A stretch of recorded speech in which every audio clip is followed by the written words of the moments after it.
welcome to the Espresso, your daily shot of Chinese words with Catherine Xiang. I'm Catherine Xiang. 大家好，欢迎你们来到我的频道The Espresso. In this channel, we explore the relationship between Chinese characters and words. 在这个频道呢，我们教你字和词之间的关系。Most importantly, I also teach you useful Chinese history and culture so that you understand fully and you understand deeper about how certain words are formed and how certain words are used. 那么在这个频道还有一个非常重要的一个任务我要做的，就是教大家这个字的真正的来源。我们会仔细的探索一下这个字的历史典故和文化起源，真正的帮你了解中国的文化。We are now in the number series of 9 and 9 and 5 in particular. Last episode, this is the second part of number 9-5 combination. In my last video, I explained why 9 and 5 in Chinese culture is to describe emperor. So if you haven't watched the video before, I think it's important for you to have a quick catch-up to understand the fundamentals of 9 and 5 and why the combination of 9-5 referring to a very important person, a very important position in the Chinese history and culture, which is the Chinese emperor, 九五之尊. So here's the link above, and if you want to have a quick catch-up, please do that.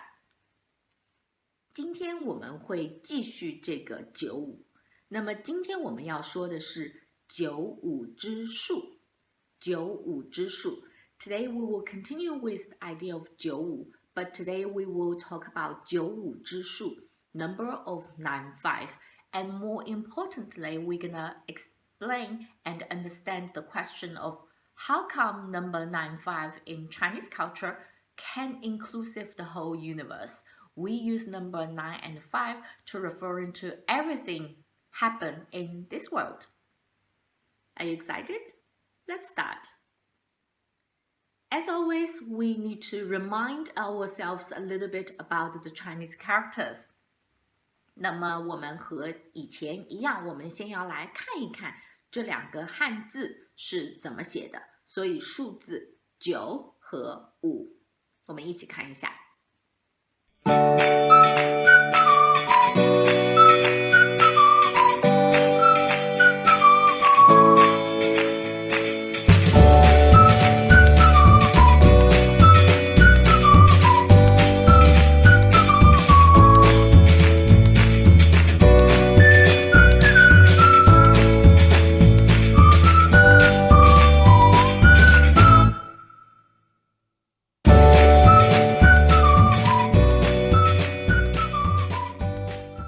Okay, welcome back.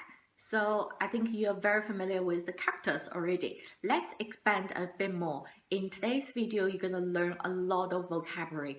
In order to cover 9 and 5, remember last time we talked about in order to complete 9 and 5, 9 times 5, that means 45. 所以呢，今天我们有45个词. So we have 45 words to introduce to you. But don't worry, most of them are very commonly used. I'm sure you will pick them up. And I'm sure you will find some of the words very relevant because we continue to use them nowadays. Okay, so let's start. The most important thing I want to explain is why 9 and 5 combination. We can understand they include everything in the Chinese culture. So this is the chart that tells you. So we can see everything in Chinese culture we divide into 5. We believe there are 5 elements of each different unique category. We have 9 unique categories here in total. And then each, as you can see, divide into different 5 elements. Therefore, in total, there are 45 unique aspects. And in the combination of these unique 45 aspects, we believe that already covered everything in the universe. 第一个是五灵 what we call 5 spirits, 五灵. What are the 5 spirits? 天、地、人、神、鬼。天、地、人神鬼 Heaven, earth, human being, God, and ghost. Okay? 天地人神鬼 So we believe the universe will cover these 5 different spirits. So 五灵 5 spirits. 第二个 the second one 五行 五行 Most of you will be very familiar with this. These are the 5 elements. In Japan, they use the same system. What are the 5 elements?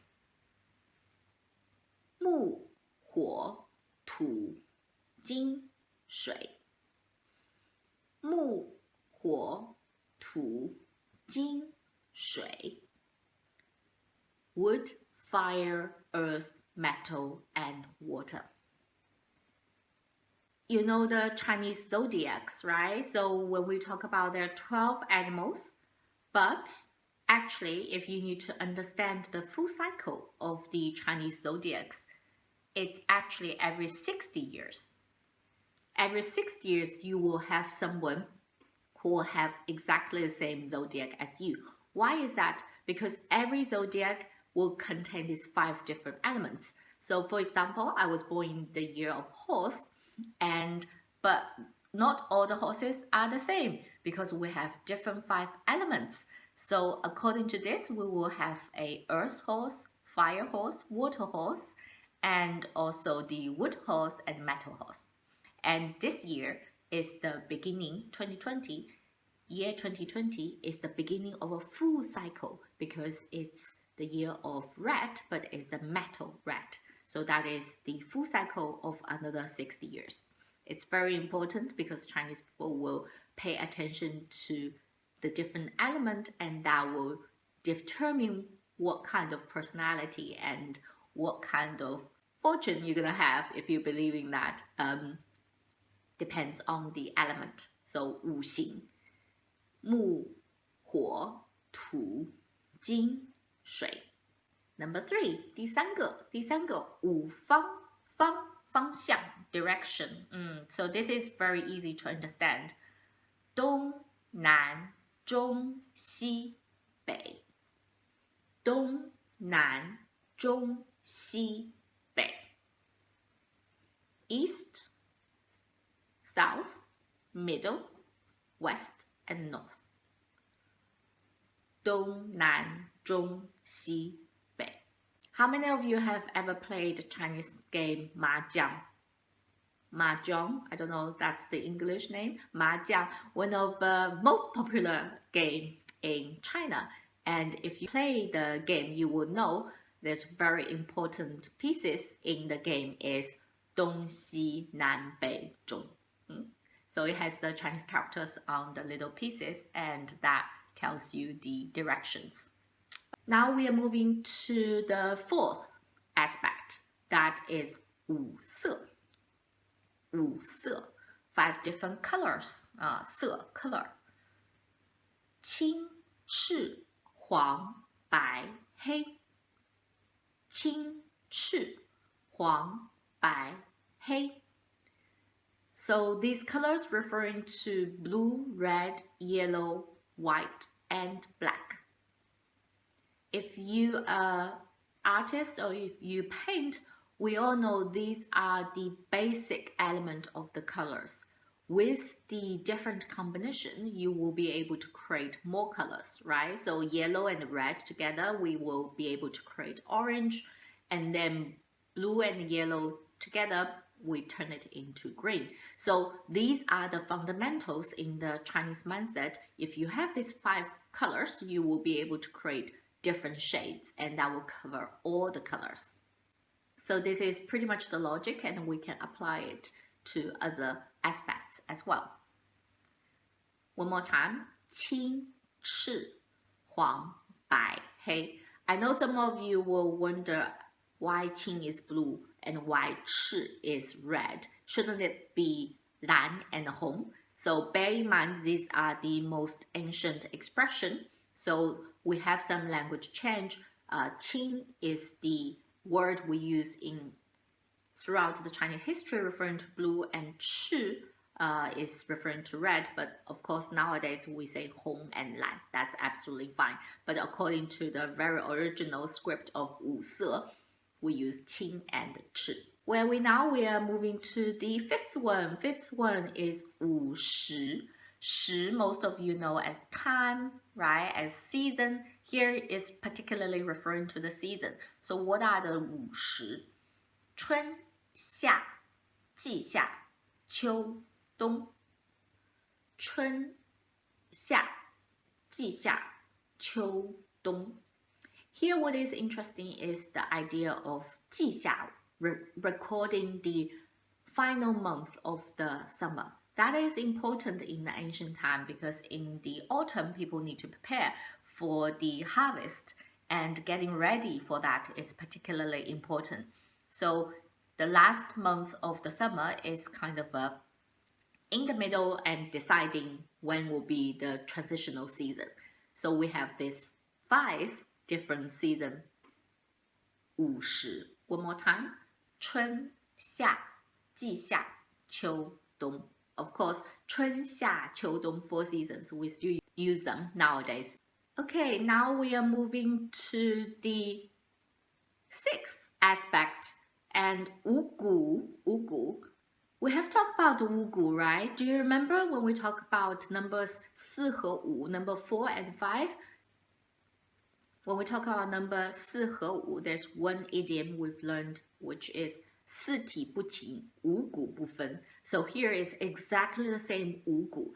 In the video when we talk about 四体不勤，五谷不分, we didn't spend so much time to say what are the 五谷. But today here we're gonna see what are the 五谷 based on the ancient Chinese record.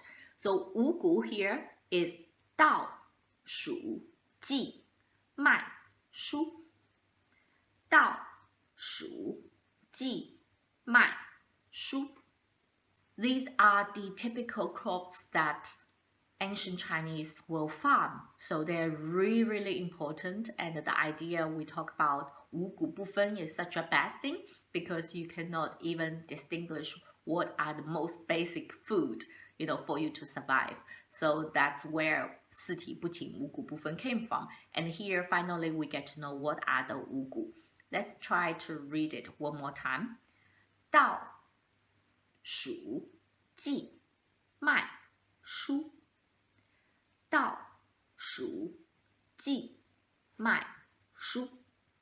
So I'm very glad in this video, finally, you not only know 四体不勤，五谷不分, you can even show off to your Chinese friend. You can properly explain what are the 五谷. That will be very, very special, very, very impressive, I can guarantee you. Because not even all the Chinese will be able to tell you what are the 五谷. So well done. How are we doing? We are moving to the final 3 aspects. So the next one is 五味. 五味. 5 different flavors. 味道, taste. 五味. So what are they? 酸、苦、甘、辛、咸。酸、苦、甘、辛、咸. And we use this expression, we use the taste to describe a lot of times how you feel, your emotional state, and also your life experience. For example, we say 酸甜苦辣, 酸甜苦辣. So that is referring to life. You're gonna have different experiences, sometimes sweet, sometimes bitter. So this is very interesting how we use the taste and describe emotional state and describe life experiences. So very important of the 5 tastes, not just referring to the food, but more Chinese people use them as important metaphor to talk about life. So one more time. 酸、苦、甘、辛、咸. Next one, 五气. 五气. 5 qi. Qi, as you know, as the flow, right? The breathing.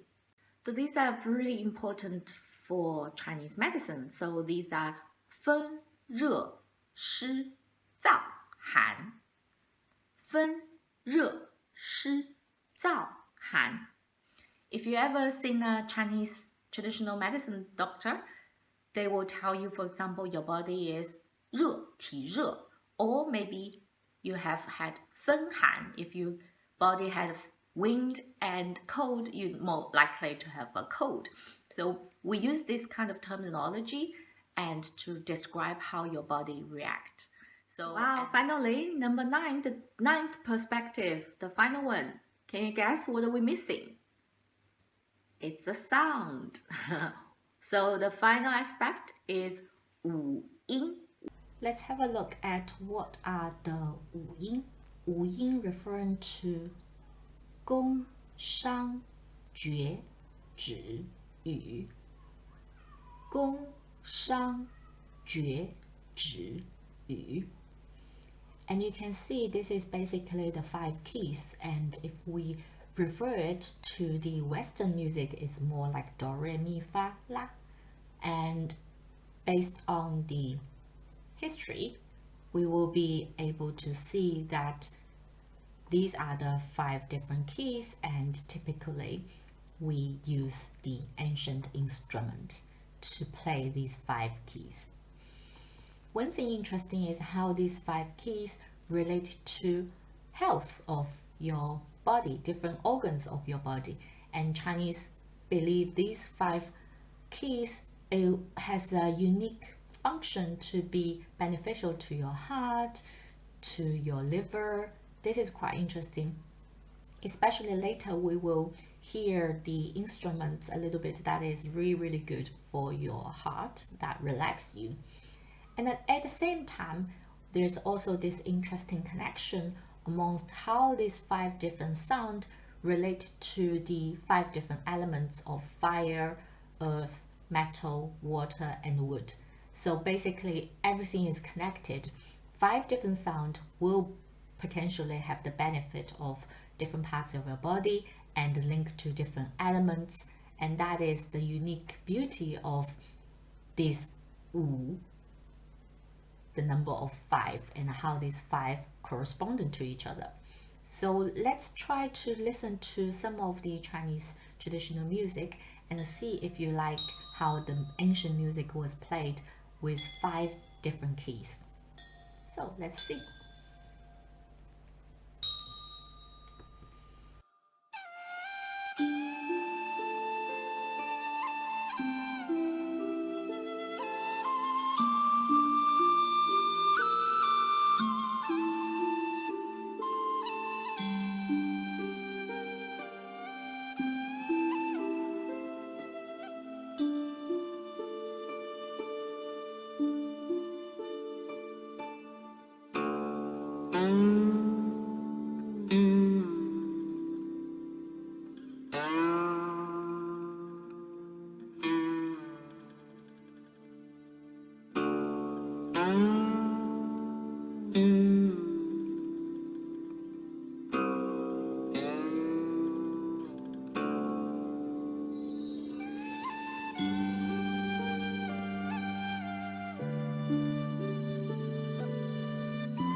Great. So I hope you find the sounds interesting.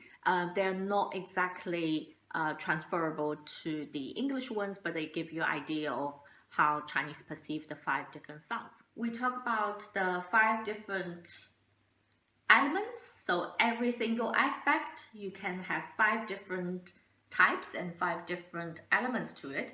And most importantly, we talk about the 9 different perspectives in the Chinese culture, including the time, the direction, the spirit, and also the taste, the sound, the color. It's quite impressive, right? It's quite interesting.